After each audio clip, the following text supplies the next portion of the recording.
Facebook page কিভাবে তৈরি করবেন? আমি এই ভিডিওর মধ্যে এক্সাম্পল দেওয়ার জন্য জাস্ট তোমাদের শেখানোর জন্য একটা পেজ ক্রিয়েট করছি।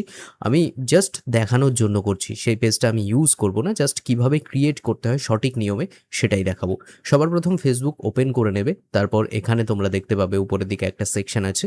এই সেকশনটায় তোমরা ক্লিক করবে। ৩ টে দাগ এটা উপরেও থাকে, অনেক সময় নিচেও থাকে। তো এটা একবার ফলো করবে। তারপর তোমাদের সামনে এরকম একটা ইন্টারফেস আসবে। এবার গাইস এখানে তোমাদের যেটা করতে হবে, তোমরা এরকম অনেকগুলো অপশন এর মধ্যে পেয়ে যাবে। এবার এখানে একটা অপশন তোমরা পাবে, এই যে সেকশন আছে এই সেকশনটায় তোমাদের একবার ক্লিক করতে হবে। যখন তোমরা এখানে ক্লিক করে দেবে তখন তোমাদের ফেসবুকে আগে যদি কোনো পেজ ক্রিয়েট করা থাকে, যেমন আমার আছে, তেমন এখানে দেখাবে। আর যদি সেটা না থাকে তাহলে কিন্তু এখানে নিচের দিকে এরকম একটা অপশন তোমরা দেখতে পাবে যেখানে লেখা থাকবে ক্রিয়েট ফেসবুক পেজ বলে। তোমাদের এইখানে ক্লিক করতে হবে। এখানে ক্লিক করলে তোমাদের সামনে সিম্পলি এরকম একটা ইন্টারফেস আসবে যেখানে তোমাদের পেজ নেম দিতে হবে। এবার এই নামটা তোমরা পরে চাইলে চেঞ্জ করতে পারো। আমি এখানে এমন একটা নাম দিচ্ছি যেটা তোমাদের, মানে কি বলবো, আমি জাস্ট একটা কি নাম দেব? আচ্ছা, আমি এখানে জাস্ট দেখানোর জন্য যেকোনো একটা নাম দিয়ে দিচ্ছি যাতে তোমরা আরো ভালোভাবে বুঝতে পারো।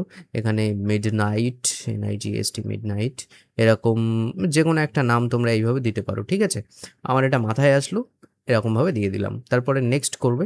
নেক্সট করার পরে তোমাদের এখানে দেখাবে ক্যাটাগরি, অর্থাৎ তোমার ফেসবুক পেজটা তুমি কোন ক্যাটাগরিতে বানাতে চাও, মানে কি টাইপের তুমি সেখানে ছবি, ভিডিও, রিলস আপলোড করতে চাও, এরকম সেটার উপর ডিপেন্ড করে তুমি কোন ক্যাটাগরিতে এখানে ফেসবুক পেজ বানাতে চাও। এই সার্চের উপর ক্লিক করে তোমরা কিন্তু এখান থেকে এইভাবে সার্চও করে নিতে পারো। ডিজিটাল ক্রিয়েটরটা আমার মনে হয় বেটার। এই যে ডিজিটাল ক্রিয়েটর, এটা তোমরা রাখতে পারো, সবার জন্য এটা প্রেফার করে। এখান থেকে তোমরা চাইলে এইভাবে ডিজিটাল ক্রিয়েটর সার্চ করে এখানে সিলেক্ট করতে পারো। তারপরে সিম্পলি এখানে ক্রিয়েট বাটন আছে, এই ক্রিয়েট বাটনে তোমাদের ক্লিক করতে হবে। যখন তোমরা এখানে ক্রিয়েট বাটনে ক্লিক করবে তোমাদের সামনে একটুখানি লোডিং হবে। তারপরে যদি দেখায় যে এরকম কিছু এসছে, সেখানে তোমরা এখানে ভেরিফাই এটার উপর ক্লিক করতে পারো, কারণ অনেকগুলো পেজ ক্রিয়েট করলে এটা দেখায়। তো এখানে তোমার মোবাইল নাম্বার দিতে হবে, দেন এখানে সেন্ড SMS এ ক্লিক করতে হবে। তোমরা মোবাইল নাম্বার দিয়ে সেখানে ভেরিফাই করার পরে এরকম ইন্টারফেস আসবে, তোমরা ডান বাটনে ক্লিক করবে, ব্যাস তোমাদের সামনে এরকম কিছু ইন্টারফেস আসবে। এবার এখানে আমি একটা কথা বলে রাখি, এখানে বিজনেস কিন্তু করবে না। তোমরা ক্রিয়েটর, অর্থাৎ তোমরা ভিডিও করতে চাইলে বা কোনো কিছু ফটো আপলোড করতে চাইলে, কিছু ছাড়তে চাইলে এখানে ক্রিয়েটরে এখানে ক্লিক করে নেক্সট করবে, ব্যাস। এটা করার পরে তোমরা এখানে বায়ো দেবে, এখানে ওয়েবসাইট থাকলে ওয়েবসাইট, মোবাইল নাম্বার না দিলেও হয়, দিলেও হয়, লোকেশন এইসব দিতেও পারো, পরেও দিতে পারো। ঠিক আছে, এগুলো তোমরা পরে বায়ো, অর্থাৎ তোমার পেজের কোন বিষয়ে তোমার পেজ, তোমার বিষয়ে তুমি লিখতে পারো।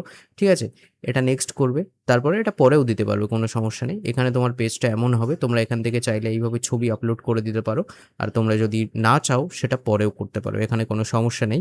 তো এটা তোমাদের উপর ডিপেন্ড করে তোমরা কিভাবে করবে। এইভাবে যদি আমি একটা ছবি এখানে দিয়ে দিই তাহলে কিন্তু এরকম দেখা যাচ্ছে। ঠিক আছে, তারপরে এখানে সিম্পলি নেক্সট বাটনে আমাদের ক্লিক করতে হবে। যখন আমরা এখান থেকে নেক্সট বাটনে ক্লিক করব তখন একটুখানি আমাদের ওয়েট করা লাগবে। যখনই আমাদের নেক্সট বাটন এখানে ক্লিক হয়ে যাবে তারপর দেখাবে ফেসবুক থেকে কিছু ফ্রেন্ড বা অন্য কারো তুমি ইনভাইট করতে পারো। তুমি এটা পরেও করতে পারবে, ক্যান্সেল করলে তোমার প্রোফাইলে এইভাবে চলে আসবে। এবার এখানে এই যে অপশনটা আছে আমি তোমাদের বলে দিই, এই অপশনে তোমরা ক্লিক করবে এবং এখান থেকে তোমার পেজে ক্লিক করবে। তোমার পেজের নাম দেখাবে যেটা তুমি ক্রিয়েট করেছো, তারপরে তুমি দেখতে পাবে এরকম এসছে। তো এখানে এগুলো একটু নেক্সট করে দিও। তারপরে এখানে গো টু ফিডে ক্লিক করবে, তারপর তোমাদের পেজ এইভাবে খুলে যাবে, ব্যাস তোমার পেজ এই ক্রিয়েট হয়ে গেল। এইভাবে তোমরা ইজিলি পেজ ক্রিয়েট করতে পারবে। তারপর ভিডিও ছাড়ো, ফটো ছাড়ো, সেটা তোমার ব্যাপার। তো এই কাজগুলো ইজিলি এইভাবে করা যায়। আর আমি এই চ্যানেলে বেকার না গেছি কাজের কথা বলি, প্লিজ গাইস চ্যানেলটা সাবস্ক্রাইব করো, তাতে করে ফিউচারে আমি তোমাদের ভালো ভালো কন্টেন্ট সাজেস্ট করতে পারি।